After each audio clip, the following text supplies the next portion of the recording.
اللہ راضی ہے کیا اس چیز سے کہ اپنے بندوں کو تباہ کر دے؟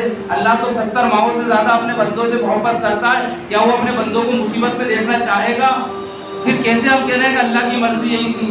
ہمارے اعمال خراب ہوئے تو پھر اب اللہ کی اجازت ہو گئی کہ ہاں مٹا دو ان کو، تو مٹا دیا گیا۔ انسان گناہ کرتا ہے، فرشتہ اللہ تعالیٰ سے اجازت لیتا ہے، کیا کرے اس کے ساتھ؟ پھر جو قانون ہوتا ہے وہ اس پر نافذ ہوتا ہے۔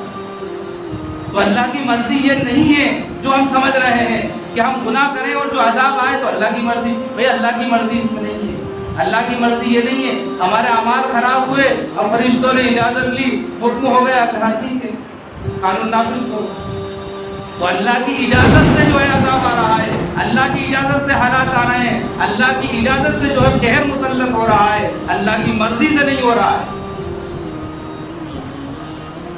اس بات کو سمجھ لو، جو قانون ہے، جو شریعت ہے، وہ علم